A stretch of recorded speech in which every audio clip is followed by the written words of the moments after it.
کاک زیاد چۆنی؟ سوپاس دەکەم هەرگیژی. کاکەم ڕۆژنامە نووسەکەم لە سوید دەمەوێت پرسیار لێ بکەم، کات هەیە؟ وەڵاهی سارە داژۆم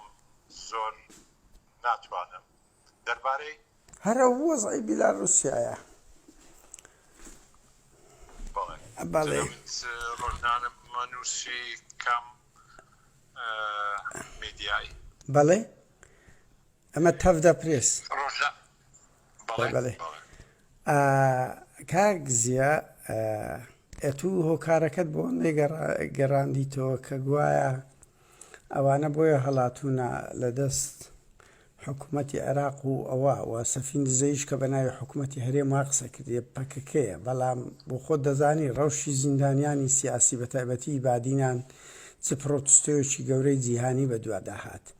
یعنی سەیرە حکوومەتی عێراق و حکوومەتی یان پەکەکە چ ڕەبتی بۆ قەزیە هەیە؟ خەڵکە دێ لە سیستەمێک بێزە، یعنی کۆمیتاری تو چییە؟ بگورە ئەوە قسەکانی من بە جۆرێکی تر دەنووسنەوە و باس دەکرێ ڕاست نییە، وام نەگوتووە. من لە سەرەتای هەموو دیدارێک کە لەگەڵم کراوە، ئەگەر بۆ تەلەڤیزیۆن بێ ئەگەر بۆ ڕۆژنامە بێ، من وتومە ئەوانە کەسوکاری ئێمەنا لە وەزعێکی زەحمەت و زۆر ناخۆشن و ئێمە هەموو شتێک دەکەین بۆ ئەوەی یارمەتیان بدەین و ئەوەی پێمان بکرێ لە دەسەڵاتمان بیکەین بۆ ئەوەی لەو بارودۆخە زەحمەتە نەجاتیان بین. بەداخەوە ئەوەشم گوتووە و بەداخەوە ئەوە زەرەرێکی زۆری بۆ هەرێمی کوردستان هەیە، چونکە پرسیارمان لێ دەکرێت و ئەو بەعزێک لەو خەڵکانە، هەندێک لەوانەی کەوا دەڵێن ئێمە کوردستانمان بەجێ هێشتووە، هەندێک چیرۆک ڕێک دەخەن کەوا جێگای نابێتەوە لە عەقڵ. ئەوەم گوتووە کەوا چیرۆک ڕێک دەخەن و من بە بەڵگە ئەوانم هەیە، چونکە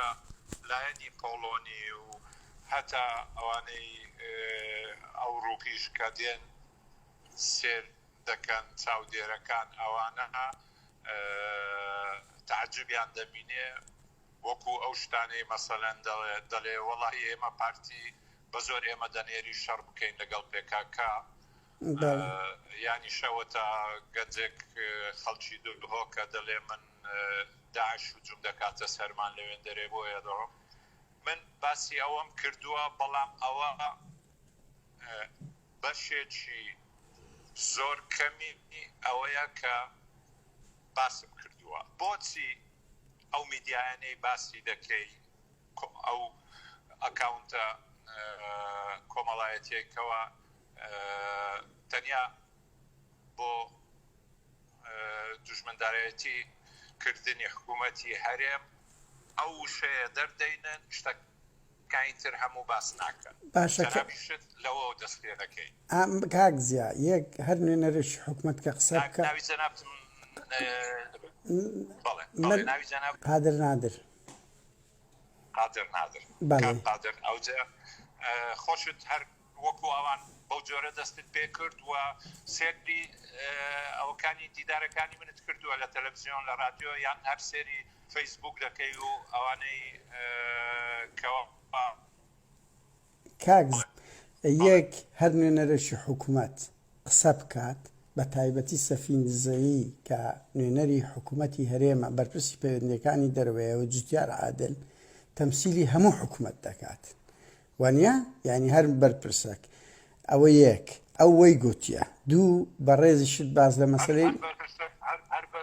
هەر بەرپرسێک لە مەوقعی خۆی قسە دەکات ئەو بە ناوی حکوومەتی هەرێم. ئەگەر تێبینیت هەیە لەسەر قسەکانی کاک سەفین فەرموو لەگەڵی مناقەشە بکە. من مەسئولم لە قسەکانی خۆم و نوێنەرایەتی حکوومەت دەکەم لە پۆڵۆنیا و مەسئولم لە هەر وشەیەک کەوا گوتومە و هیچ شتێک ئەگەر بەڵگەم نەبی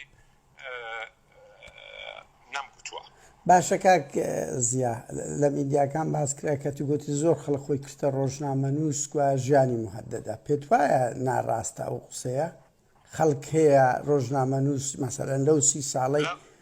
بەڵێ ئەوەت نەگوتیە نەتگوتیە خەڵک هەیە خۆی کردە ڕۆژنامەنووس من ئەوەم گوتووە دووبارەی دەکەمەوە کەوا زۆر کەس بەداخەوە چیرۆک هەڵدەبەستن وەکو ئەوەی دەڵێن پارتی دەبمان نێری شەڕ بکەین لەگەڵ دێکاکە یان ئێمە وەکو ڕۆژنامەنووس ئەگەر دەرنەچوو باینە لەوێن دەرێ دەگیراین و ئەشکەنجە دەدراین. باشە و ئەوەش ڕاستە خەڵکەکەوا هیچ پەیوەندیان نییە بە سیاست و نە ڕۆژنامەنووسیشن ئەو قسانەیان کردووە و کەیسەکان هەیە. بەڵێ بەڵام ئەتو پێتوان نییە 30 ساڵە دەیان ڕۆژنامەنووس گیرا کوژرا یەک کەس ڕێزکەی قانون نەبوو هەموو دنیا تا ئێستا ئیدانەتان دەکا ئیدانەی حکوومەتی هەرێم دەکە خۆ نەکە تو نوێنەری حکوومەتی هەرێمی لە پۆڵەنیا واتە بەشی لە سڵتەی هەموو دەڵێن پێشێلکاری گەورەی زەقی سیاسی هەیە ڕۆژنامەنووس دەگیرێ باشترین نمونە ئەو زیندانیانەی بادینانە هەموو دنیا گوتیان بەریان بدەن حەقی ئازادبوونی هەیە کەچی حکوومەتەکەی تو دادگاکەی ئێوە 6 ساڵی حکومدان مەهاجەی نەدەکردن ئەو هەموو خسوەکە بێگومان خەڵک هەموو دەترسێ دەجی لە بەهەندەیەک لەو سەبەبانەیە دێ ئەتو چۆن نەفی ئەوەی دەکەی کە لە کوردستان ڕۆژنامەنووس ناگیرێ نەکوژایە پێم دەڵێ کام ڕۆژنامەنووس بیکوژەکەی ئاشکرا بووە کاک زیاد تۆ لە پۆڵۆندای پێم بڵێ من لە چێن دەرێ گوتیتر لە کوردستان ڕۆژنامەنووس ناکوژرێ و ناگیرێ ئەتو دەڵێ دەتوان لێم من ئەوەی گوتومە دووبارەم کردەوە ئەوەم گوتووە و ساحێبی قسەی خۆمم و بەڵگەشم لەسەر ئەوە هەیە ئێستا تۆ چوادی من بدەوە من بڵێ ئەو 10,000 کەسە کەوا دەرچووینە ئەوانە هەموو مستەهدن و هەموو ڕۆژنامەنووسن و هەموو دەخرانە حەبسخانە وەڵام بدەوە ئەوانە هەموو مهددن نەمگوتی ئەتوات گوتیە گوتیت ئەوانە ڕۆژنامەنووس نەکوژە بەزەم پێت دەڵێم لەو کاکە ئەو دەنگەکە تەزیلە کاک زیا بە قوربان دەنگکە تەزیلە دەنگکە تەزیلە بە قوربان لۆ دەنێرم بڵاویش دەبتەوە چاوەکەم بەڵێ بڵاویش بکەوە هیچمانی عیش نییە ئەوە من ساحێبی قسەی خۆمم ئەوەم گوتووە بۆ دووبارەی دەکەمەوە و سێبارەی دەکەمەوە بەداخەوە زۆر کەس ئەو زروفە ئیستیغلال دەکا و چیرۆکی وا ڕێک دەخا کەوا هیچ پەیوەندی بە ڕاستیەوە نییە ڕەنگ بێت کاک زیا ئەزانی چیە 10,000 کەس هەتا ئێستا